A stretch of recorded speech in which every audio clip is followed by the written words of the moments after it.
Hello friends, তো আজকে আমি আপনাদেরকে যে ভিডিওটা বানাবো দেখাবো সেটা হচ্ছে আপনাদের অনেকের বাড়িতে এই গাছটা থাকে, কিন্তু অনেকের অভিযোগ থাকে যে গাছের পাতাগুলো দেখবেন একদম মানে গাছের ভেতরে যে রসটা থাকে পাতার ভেতরে সেই ফোলা ফোলা ভাবটা থাকে না, সেটা আস্তে আস্তে পাতলা হয়ে যায় আর পাতাগুলো সেই হলুদ হয়ে পড়ে যায়। তো সেগুলো কি করলে কি দিলে আপনাদের গাছের পাতাগুলো খুব সুন্দর মোটা মোটা থাকবে, সেগুলো গাছ থেকে ঝরে পড়বে না। আর গাছের যে আমরা যে নানা রকমের টোপিয়ারি বানাই, সেই টোপিয়ারিগুলো কি সুন্দর করে শেপ দিতে হবে, সেগুলো কিভাবে করব সেটা এই ভিডিওতে পুরোটা আপনারা দেখতে পাবেন। এবং এই ভিডিওতে আপনারা দেখতে পারবেন এই যে একটা জেট প্ল্যান্টকে, ছোট একটা জেট প্ল্যান্টকে কীভাবে ঝাঁকড়া করবেন, সেই ঝাঁকড়া করে তার থেকে কত কত চারা আপনারা রেডি করতে পারবেন। তো দেখুন আমার গাছগুলোর চেহারা দেখুন। এই যে গাছগুলো দেখছেন, এই যে লাল লাল ব্রাঞ্চগুলো বেরোচ্ছে, যেমন গোলাপ গাছে যতক্ষণ না লাল লাল ব্রাঞ্চ বেরোবে ততক্ষণ কিন্তু ফুল হয় না, সেমনি জেট প্ল্যান্টে যতক্ষণ পর্যন্ত এই যে লাল লাল ব্রাঞ্চগুলো না বেরোবে ততক্ষণ পর্যন্ত কিন্তু আপনার গাছগুলোর থেকে নতুন নতুন ব্রাঞ্চ বেরোবে না। তো লাল লাল ব্রাঞ্চগুলো দেখতে পেলেই ভাববেন যে আপনার গাছটা আস্তে আস্তে গ্রোথ নিচ্ছে। আর এই যে তরল সারটা দেখাচ্ছি, এই সারটাই কিন্তু আমি প্রত্যেকটা গাছের মাটিতে দিয়ে দেবো। আর এটা কী হবে, পরবর্তীকালে অনেক অনেক বেশি ব্রাঞ্চ ছাড়বে, পাতাগুলোও খুব হৃষ্টপুষ্ট হবে। তা আপনারা ভিডিওটা পুরোপুরি দেখতে থাকুন। প্রথমে আমি আপনাদেরকে দেখাচ্ছি যে এখানে এই যে গাছটা দেখছেন, এটা একটা মাদার গাছ। এই গাছটা হচ্ছে আমি যখন নার্সারি থেকে এনেছিলাম তখন এই গাছটা দুটো খালি ব্রাঞ্চ ছিল, দুদিকে দুটো ব্রাঞ্চ ছিল। সেইখান থেকে দেখুন আমি কত ধরনের জিনিস বানিয়েছি। আর এখন নতুন নতুন ব্রাঞ্চগুলো বেরোচ্ছে বলে সব দেখুন যে স্ট্রাকচারগুলো সব এলোমেলো হয়ে গেছে, সেগুলোকেও একটা সুন্দর করে শেপ দেবো আমি। আর টোপিয়ারি থেকেও দেখুন আস্তে আস্তে ওপর দিয়ে ব্রাঞ্চ বেরিয়ে যাচ্ছে। তো ব্রাঞ্চগুলো যখন মানে যদি সুন্দর করে না কাটি সেটাকে দেখতেও একটু কেমন লাগবে, টোপিয়ারির শেপটা বোঝা যাবে না, তাই টোপিয়ারির শেপটাও আমি দেব। আর এই সময় দেখুন গাছের মধ্যে তো শীতকালে প্রচুর, শীতের পরে নতুন করে প্রচুর ব্রাঞ্চ মানে আগাছা বেরিয়ে যায়, কারণ গাছের মধ্যে তো আমরা সার দিতে থাকি। সেই সার দেওয়ার ফলে কী করে, আগাছাগুলো কিন্তু খুব তাড়াতাড়ি বড় হয়ে যায়। ওরা কী করে, মাটির যে পুষ্টিটা সেটা কিন্তু ওরাও খেতে থাকে, তাই জন্য কী হবে, আগাছাটা আপনাদের অবশ্য করে পরিষ্কার করে নিতে হবে। তো আমি এই প্রায় সবকটা টবেরই আগাছা পরিষ্কার করে নিয়েছিলাম আগের থেকেই। আর এই গাছটাতে আমার করা হয়নি, তো আমি এই গাছটাতেও আগাছাগুলো পরিষ্কার করে নিচ্ছি। তা আমি আপনাদের বলার জন্য আমি এই গাছের আগাছাগুলো রেখে দিয়েছিলাম, তো আপনারা পরিষ্কার করে নেবেন। এখন যেহেতু গরমের সময় ওদের বেশি বেশি করে গ্রোথ হবে, তাই এগুলোকে ঠিকঠাক করে আপনাকে পরিচর্যা করতে হবে। দেখুন এই গাছটা কত সুন্দর একটা শেপ নিচ্ছে। আর এখন দেখুন নিচ থেকেও অনেক সুন্দর সুন্দর ব্রাঞ্চ বেরোচ্ছে। তো এই নিচের দিকের ব্রাঞ্চগুলো কিন্তু আমরা রাখবো না। দেখুন এটা একটা কি সুন্দর, পুরো একদম বনসাইয়ের মতো তৈরি হয়েছে। যখন এটা প্রথম লাগিয়েছিলাম পাতাগুলো একদম রসগুলো শুকিয়ে গেছিলো, কারণ যেহেতু আমরা ব্রাঞ্চ কেটে বসাই, তাই তখন কী হয়, পাতাগুলোতে অনেকটা কী হয়, দুর্বল হয়ে যায় পাতাগুলো, তখন হয়ে যায়, জলটা বেরিয়ে যায়।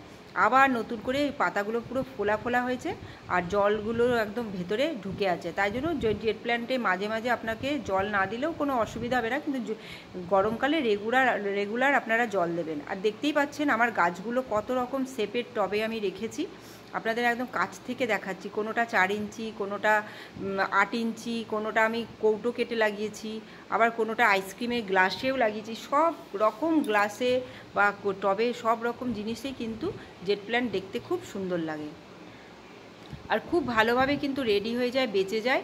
হ্যাঙ্গিং বাস্কেটেও খুব ভালো লাগবে। আমি কতগুলো প্যাকেটে করে রেখেছি হ্যাঙ্গিং বাস্কেটে দেবো বলে, তো ওইগুলো আপনাদেরকে আমি এই ভিডিওতে দেখিয়ে দেবো। আরেকটা আমি দেখুন লাভ শেপের বানাচ্ছি, ওটাতেও কিন্তু ভালো করে কদিন পরের মধ্যে ওইটা ব্রাঞ্চটা ভরে যাবে। এবার দেখুন এই যে গাছটা দেখছেন, এই গাছটা কতটা সুন্দর। এবার এটাকে আমি সুন্দর করে শেপ দিচ্ছি টোপিয়ারিটাকে। কিভাবে করব, যে ওপর দিকে যে ব্রাঞ্চগুলো বেরোয় সেগুলো খেলে একটু প্রুনিং করে দেবেন, যেমন প্রুনিং করা হয় ওরকম করবে, মানে একদম বড় বড় সেখান থেকে কেটে ফেলবেন না, প্রুনিং করে দিন ওপরের ব্রাঞ্চগুলো। এভাবে দেখুন আমি কিভাবে করছি, এভাবে কেটে দেবেন। আর খুব সুন্দর কাটতে লাগে, এত নরম থাকে না ব্রাঞ্চগুলো। তো কাঁচির ব্যবহার আপনাকে অবশ্য করেই করতে হবে, হাতে কিন্তু ভালো হয় না, ওটা জলটা বেরিয়ে আসে, তাই জন্য হাতে আমি করার চেষ্টা করেছিলাম কিন্তু ঠিকঠাক হয় না। তো আমি কাঁচি দিয়ে করছি, খুব ভালো করে হয়ে যাচ্ছে। আর জেট প্ল্যান্ট খুব শুভ একটা গাছ, এটা বাড়িতেও রাখে অনেকে। তবে ঘরের মধ্যে বেশি দিন জেট প্ল্যান্ট যদি মানে ঘরের ভেতরে ইনডোরে যদি রাখেন তবে কিন্তু খারাপ হতে থাকে। আর যত আপনারা বাইরে রাখবেন, এখন যেমন হচ্ছে প্রচণ্ড গরম পড়েছে, এখন আপনারা গ্রিন নেটের তলায় রাখুন, তবে গাছগুলো কিন্তু খুব ভালো থাকবে। আর আমার তো সারা বছর বাইরে থাকে, রোদে থাকে, তাতেই দেখুন আমার গাছগুলো কতটা সুন্দর আছে এবং সবুজ আছে। দেখলেই বুঝতে পারছেন গাছের পাতাগুলো হলুদ হয়নি। তবে আমি কি রেগুলার জল দিই, যে জেট প্ল্যান্ট বলে যে জল কম দেবো সেটা কিন্তু করি না। আমি মাটিটা যদি দেখি শুকিয়ে গেছে তখন আমি কিন্তু জল দিয়ে দিই। আর এই যে টবটা দেখছেন এর ওপরে দেখুন পাথর দিয়ে মালচিং করা আছে। মালচিং করা থাকলে কিন্তু রেগুলার জল না দিলেও হবে, তখন মাটিটা ভেজা থাকে। আপনারা যে কোনো জিনিস দিয়ে মালচিং করতে পারেন, সুন্দর সুন্দর পাথর কিনে আনতে পারেন। তো আমার কাছে যেরকম যেরকম পাথর ছিল আমি সেই পাথর দিয়ে মালচিং করে রেখেছি। তবে দেখছি তুলনামূলকভাবে এই টবটাতে কিন্তু জল অনেক কম দিতে হয়, জল বেশি দিন না দিলেও কিছু হয় না, খুব ভালো থাকে গাছটা। দেখুন কত ব্রাঞ্চ আমি কেটে ফেললাম, এরকম আপনাকে দেখে দেখে সুন্দর করে ব্রাঞ্চ কেটে নিতে হবে। এটাকেও দেখুন একটা সুন্দর গাছের শেপ দেবো, তাই এটা কেমন এলোমেলো হয়ে গেছে। আর এগুলোকে একটু ব্রাঞ্চগুলোকে না মাঝে মাঝে একটু বাড়তে দিতে হবে, তবে আপনি সুন্দর করে শেপ দিতে পারবেন। তো আমি একটু বাড়তে দিয়েছিলাম, এই সময় দেখুন এই 1 মাসের মধ্যে এত বড় বড় ব্রাঞ্চগুলো বেরিয়ে গেছে। আর যতদিন শীত ছিল ততদিন কিন্তু বেরোয়নি এতটা বড় করে। আমি দেখিয়েছিলাম কদিন আগে, আমি কিন্তু জেট প্ল্যান্ট ছেড়েছিলাম, তখন এই গাছটাতে এতটা ব্রাঞ্চ বেরোয়নি, এই 1 মাসের মধ্যে আবার বেরিয়ে গেল। তো আপনারা জেট প্ল্যান্টের অবশ্য করে এই সময় পরিচর্যা করুন। যাদের বাড়িতে নেই তারা নার্সারি থেকে কিনে আনুন, খুব কম দামে পাওয়া যায়, 30 টাকা করে পাওয়া যায় একটা গাছ। কিনে আনলে ব্যাস আপনার সারা বছর বাগানে থেকে যাবে। আর যেহেতু এটার একটা লাকি প্ল্যান্ট, তাই এটা বাগানে রাখা খুব শুভ। আপনি বাগানে এটাকে রাখুন, খুব ভালো হবে। আপনার দিনে দিনে গাছ বাড়বে, এই জন্য এগুলোকে লাকি প্ল্যান্ট বলা হয়। এগুলো লাগালে কি আপনার গাছের সংখ্যা দিনে দিনে বাড়বে, এটা কমবে না। এগুলো মানে কেটে সেটে দেখাতে হবে। দেখুন আমার সুন্দর করে দেখুন তিনটেকে যেরকম আমি এইভাবে শেপ দিচ্ছি, আস্তে আস্তে দেখবেন 1-1.5 বছরের মধ্যে এই গাছগুলো মোটা, নিচটা পুরো গোড়াগুলো মোটা হয়ে যাবে, একটা সুন্দর শেপ নেবে। আর এটা দেখুন কেটে ফেলার পর কতটাই ভালো লাগছে, দেখতেই পাচ্ছেন। আর এইটা হচ্ছে আমার মাদার গাছ, এটাকে আমি কিছুই করি না, এখান থেকে খালি ব্রাঞ্চ কাটি, কেটে কেটে আমি অন্য কিছু রেডি করে। আর এটা একটা লাভ শেপের বললাম তৈরি হচ্ছে, আস্তে আস্তে এটা অনেকটা বড় হয়ে গেছে। এবার দেবেন মোটা হয়ে সুন্দর করে, যখন রেডি হয়ে যাবে আমি আপনাদের অবশ্য করেই দেখাবো। এবার যে আমি তরল সারটা যে বানাবো সেটা হচ্ছে দেখুন 1 চামচ আপনারা কফি পাউডার এই 1 মগ জলে গুলে রেখে দিন। আমি অন্তত 1 ঘন্টা জলে কিন্তু গুলে রেখেছি। তো আপনাদের আমি গোলার সময়টা দেখাচ্ছি, তার কিছুক্ষণ পরে কিন্তু দেবো। সাথে সাথে আমি এটা দিয়ে দিইনি, সাথে দিলেও কোনো ক্ষতি হবে না, কারণ কফি খুব তাড়াতাড়ি জলের মধ্যে গুলে যায় এবং সেটা মাটির মধ্যেও সুন্দরভাবে মিশে যাবে। তো আমি 1 ঘন্টা রেখেছিলাম। আর প্রত্যেকটা টবের মাটি কিন্তু আমি খুঁড়ে নিয়েছি, মাটিটা খুঁড়ে নেবেন। দেখুন কোনো গাছের টবের মাটি একটু ভেজা রয়েছে, মানে জল দিয়েছিলাম কালকে বিকেলে, আর সেটা ভেজা আছে। আর যেগুলো শুকনো আছে তো শুকনো আছে, ওগুলোকে আমি জল দিয়ে দেবো এখনই। তো এই 1 চামচ কফিটা আমি দেখুন 1 মগ জলে গুলে নিয়েছি। এবার এটা প্রত্যেকটা গাছে আমি দিয়ে দেবো। এই যে তরল সারটা রেডি হলো, এই তরল সার আপনারা কফি পাউডার আপনারা দিয়ে দিন, মাসে অন্তত 1 বার দিন, দেখবেন আপনাদের জেট প্ল্যান্টের চেহারাটা দেখবেন।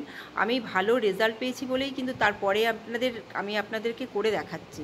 একবার যদি আমি দিয়ে দেখি যে ভালো রেজাল্ট পেয়েছি, তারপরেই কিন্তু আপনাদেরকে দেখাই, না দেখিয়ে না মানে আমি করে কিন্তু দেখাই না। তাই প্রত্যেকটা গাছে আপনারা দিন, মাসে 1 বার, দেখবেন জেট প্ল্যান্টের পাতা খুব ভালো হবে আর নতুন নতুন ব্রাঞ্চ ছাড়বে। তো আপনারা ভিডিওটা অবশ্য করেই দেখবেন। ভিডিওটা যদি ভালো লাগে লাইক, শেয়ার, সাবস্ক্রাইব করবেন। আর এইভাবে জেট প্ল্যান্টের পরিচর্যা আপনারা প্রথমে গরমের শুরুতে করুন, তারপরে আবার অন্য সার দেবেন, আমি সেটাও আপনাদের দেখাবো। তারপরে কত বড় বড় হলো আমার গাছগুলো সেটাও আমি আপনাদেরকে সব ডিটেলসে দেখাবো। তো দেখতেই পেলেন আমি কতটা মানে পরিচর্যা দেখিয়ে দিলাম। প্রথমে প্রুনিং দেখিয়ে দিলাম, কিভাবে ব্রাঞ্চ বেরোবে লাল রঙের, তারপর সার দেওয়া দেখিয়ে দিলাম।